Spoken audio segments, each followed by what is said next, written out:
Bonjour à tous, voici la correction du cours numéro 2 de la 8e semaine de travail à la maison, autrement dit la fin du chapitre sur la trigonométrie. Dans l'exercice 16, on vous demandait avec le schéma de donner une valeur approchée au centième près de la longueur AB. Donc ici on regarde le triangle rectangle CBO. Comme information, on a que l'angle COB mesure 59 degrés. Et on a également comme information que le côté OB mesure 85 mètres, comme le triangle, enfin comme on a un rectangle ici et que ce côté-là mesure 85 mètres. On cherche la longueur CB. Donc ça veut dire ici que pour l'angle en haut, on cherche le côté opposé et on a le côté adjacent. Donc opposé adjacent, caso TOA, c'est TOA qu'on va utiliser ici, autrement dit c'est la tangente. On écrit donc que dans le triangle CBO rectangle en B, on a tangente de COB égale opposé CB sur adjacent OB. On remplace par les valeurs connues. On connaît la valeur de l'angle qui mesure 59 degrés et on connaît également OB qui mesure 85.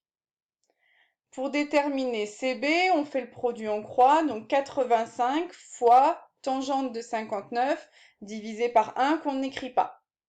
Ça nous donne donc CB égale 85 fois la tangente de 59 degrés. On le tape à la calculatrice et elle nous affiche ce résultat-là. On nous demande d'une valeur rapprochée au centième près, autrement dit 2 chiffres après la virgule. Donc ici 141,46. On écrit la phrase réponse, le segment CB mesure environ 141,46 mètres. Dans la question suivante, on nous demande d'en déduire la hauteur en mètres de la cathédrale et de donner également une valeur approchée au centième près. La cathédrale, sa hauteur, c'est le segment AC.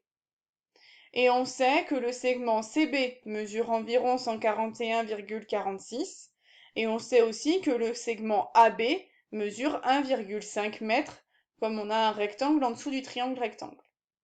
Donc finalement, AC, ça va être la somme de CB plus BA, autrement dit 141,46 plus 1,5, ce qui nous donne 142,96. Comme on avait une valeur approchée en centième pour CB, on garde encore là nos deux chiffres après la virgule pour donner une valeur au centième près également pour AC. Finalement, la cathédrale a une hauteur de 142,96 mètres. On passe à l'exercice 17 avec Zlatan Ibrahimovic. Donc on nous disait que d'après le plan, il se situait au point Z, que la cage de but mesurait 7,3 mètres de long et elle était représentée par le segment AB. Donc là, je complète sur ma figure pour que ce soit plus clair. AB, ici, mesure 7,3 mètres. Ensuite, on me dit que le segment ZHB est un triangle rectangle en H avec ZH égale 24 mètres et AH égale 16,5 mètres. Donc j'ai mon angle droit. J'ai également l'information ZH égale 24 mètres et j'ai également l'information AH égale 16,5 mètres. Maintenant, je vais pouvoir traiter les questions. On me demande de calculer la mesure des angles HZA et HZB. Donc, maintenant que j'ai les informations, c'est parti pour HZA. Pour ça, je vais me placer dans le triangle HZA. Et je vais donc chercher la mesure de l'angle HZA. Donc l'angle HZA, dans ce triangle-là, je connais son côté adjacent, 24 mètres, et je connais son côté opposé, 16,5 mètres. Adjacent et opposé signifie que pour cet angle HZA, je vais utiliser la tangente. Donc j'écris que dans le triangle HZA rectangle en H, on a la tangente égale l'opposé, HA, sur l'adjacent HZ. On remplace par les valeurs connues, Donc ici, l'angle, on ne le connaît pas. En revanche, HA, on sait que ça fait 16,5 et HZ, ça fait 24. Donc la tangente de l'angle vaut 16,5 24e. Pour avoir l'angle tout seul, j'utilise l'arc-tangente. La calculatrice m'affiche ce résultat. Ici, j'ai pas de précision sur l'arrondi, donc j'ai décidé d'arrondir à l'unité près, c'est-à-dire ici à environ 35, puisqu'on est plus proche de 35 que de 34. Donc HZA mesure environ 35 degrés. On passe maintenant à la suite de la question. On nous demandait de calculer la mesure de l'angle HZB. Cette fois-ci, je vais donc me placer dans le triangle HZB. On utilise à nouveau la tangente puisque à nouveau ici, c'est pour l'angle en Z qu'on a le côté opposé et le côté adjacent. On écrit que dans le triangle HZB rectangle en H, on n'a que la tangente à l'angle, c'est HB sur HZ. On remplace par les valeurs connues.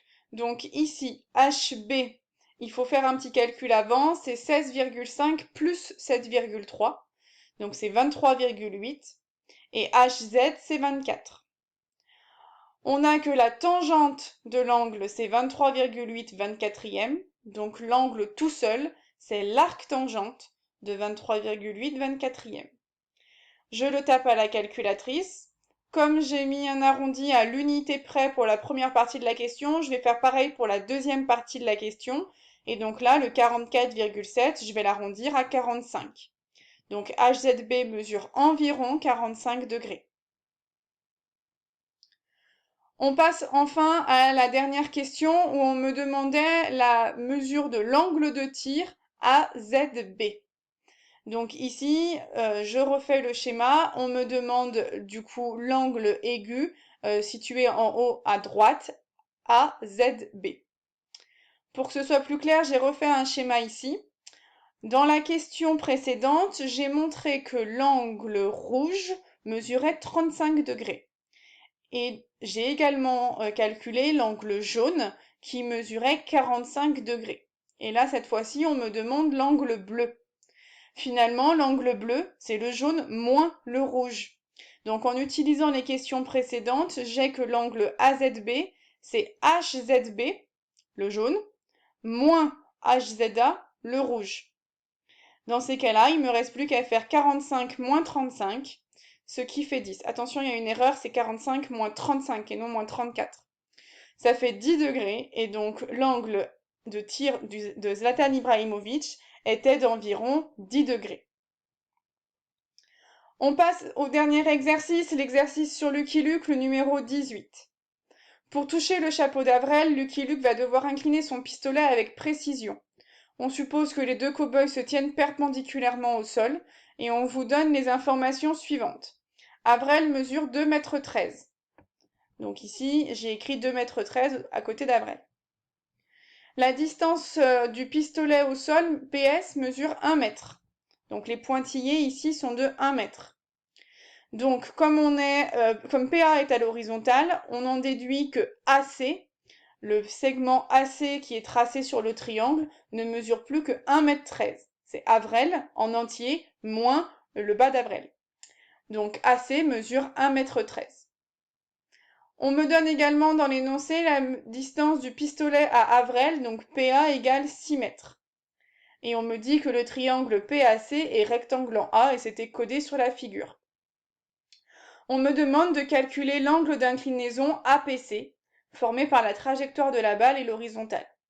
Il faudra arrondir le résultat au degré près. Donc ici, je vais utiliser le triangle PAC, que j'ai recopié ici. J'ai deux informations. J'ai l'information PA mesure 6 mètres et AC mesure 1,13 m.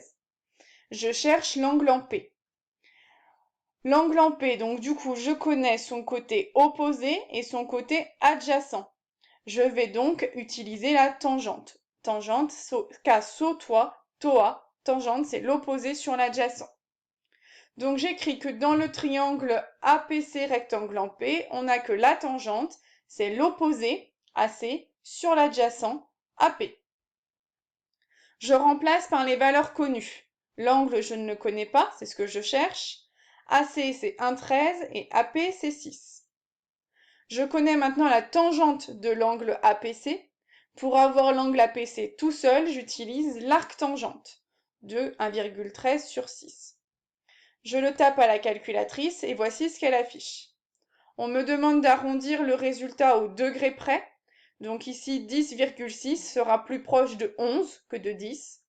Donc en arrondissant au degré près, j'ai que l'angle APC mesure environ 11 degrés. L'angle de tir de pistolet de Lucky Luke mesure environ 11 degrés.